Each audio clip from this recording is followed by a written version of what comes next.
belə tədbirlərin qurulması, həmçinin həmin tədbirlərin ünçaqlar vasitəsilə onlayn şəkildə yayılması bizim əhalinin orada sağlam qalmasına və ürəklə, ümidlə, həvəslə həmin ərazilərə köçməsinə böyük kömək göstərir.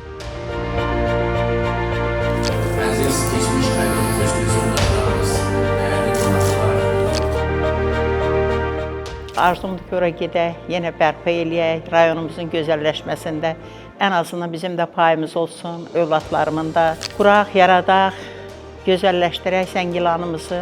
Nə ömrümüz var, orada yaşayaq.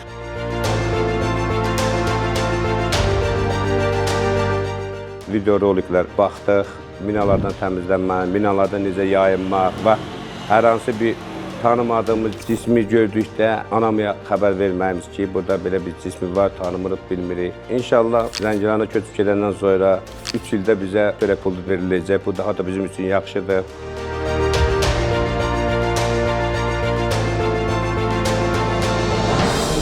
İqtisadiyyatının ümidrəsini qoydu.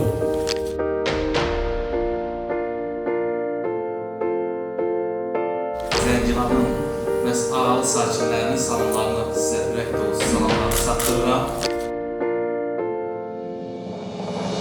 3 ildir köçmüşük artıq, Ağalıda yaşayırıq. Bütün şəraitimiz çox gözəldir, çox məmnunam. İlk öncə gedəndə bu qədər gözəl olacağını gözləmirdim. Amma işlə təmin olunma, təhsil, bağça, yəni məktəb, xəstəxana, hər bir şərait var kəndimizdə. Günü-gündən də gözəlləşir, günü-gündən yaşıllaşır. Mən 2 övladımla, həyat yoldaşımla orada yaşayıram. Özümüzə gözəl şərait qurmuşuq. Sağ olsun dövlətimiz bizə bütün şəraiti yaradıb, gözəl ev tikib verib. Hal-hazırda da o evdə yaşayırıq ailəmizlə birlikdə. İnşallah ki, hər şey daha da gözəl olacaq.